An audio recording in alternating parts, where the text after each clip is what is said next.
You've got to love a car launch when it just involves sort of 3 new colors, or in fact, matte additions. It's understandable, right? In the current market that is dominated by these Chinese car brands, these legacy brands are kind of doing anything they can to remain relevant and to remain top of mind. But what I do appreciate, I guess, from Hyundai is that they haven't done many other updates to these matte editions or to the range in general. And I think that's credit to the Creta. Credit to the Creta. Ha, that sounds quite fun. Because it is a fantastic car. So we're going to get into more detail. If you recall, the Creta first arrived in South Africa in 2017. It was one of the first of its kind. It bridged that gap between small crossovers and medium SUVs. It was for the families who didn't require a big SUV and who may not have had a big budget. Fast forward to 2020 and we saw the second generation arrive, and then an update to that generation in 2022, which was an odd move, we thought, considering it was rather young in its life cycle for an update. Until we found out that it was because Hyundai had changed its supplier from India to Indonesia. What is remarkable about the Creta is how quickly it gained popularity. It fast became one of South Africa's best-selling compact family cars. The local lineup has increased from 3 to 5 derivatives, and that's thanks to these new matte editions, right? So they come in matte silver, matte white, and matte black. But now you need to be aware of this paint job because it's a lot, okay? You can't just use any product or any cloth for that matter. It's all specifically made for this paint. So you also can't just do this in a circular motion. You've got to do it some other specific way. My worst part is that you can't just use a commercial washing facility or whatever. It has to be hand washed. So serious is this that it will affect your warranty if you don't adhere to these instructions. Hyundai will not be held liable for any damage whatsoever to the paintwork on the vehicle as a result of your failure to read the owner's manual.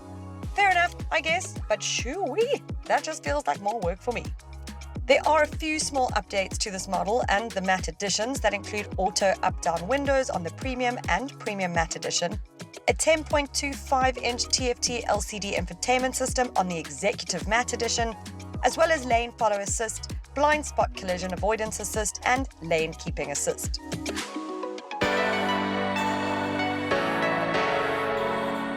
The matte editions as well, they're all powered by the same 1.5-litre naturally aspirated petrol engine.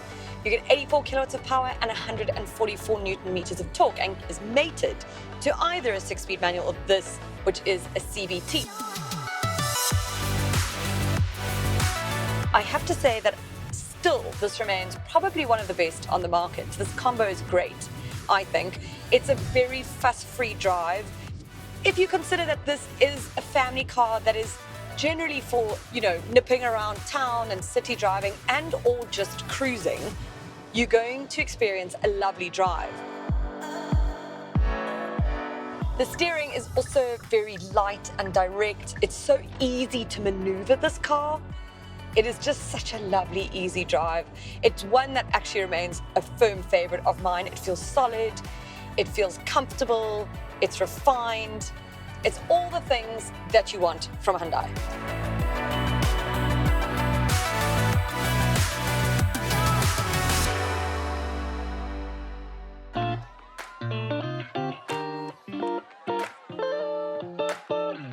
The cabin is pretty much the same, barring you've got these artificial leather seats. You've also got a few other tidbits like a review camera with, the guidelines. It's got a tilt and telescopic leather steering wheel on the executive models. It's also got a wireless charger, and the executive model also has 6 airbags. When it comes to pricing, this is where things really shine, right? The entry-level premium manual derivative is almost 20,000 Rand cheaper than the outgoing model, now sitting at 449,900 Rand. You will save 11,500 on the new premium CVT model, coming in at 479,900 Rand. The executive CVT only knocks off about 2,600 Rand, but I think we're willing to take any savings that we can at this point. That model comes in at 519,900 Rand. The new matte edition models come in at $484,900 for the premium model, with the executive CVT matte edition taking the top spot at $524,900. As I mentioned in my intro, these manufacturers are doing whatever they can to not lose market share or any more market share. Look at the Chery Tiggo 4 Pro. It's like dominating the segment. Then this also has to compete with Toyota Urban Cruiser, Suzuki Grand Vitara, and even the Kia Seltos. Now, these matte editions, I think, have been a very smart move from Hyundai. They look amazing, and they do offer something very unique within this segment. Let's hope that I'm not standing here in a year or two's time bidding farewell to these cars because of what's happening to the market, thanks to all the Chinese models coming in.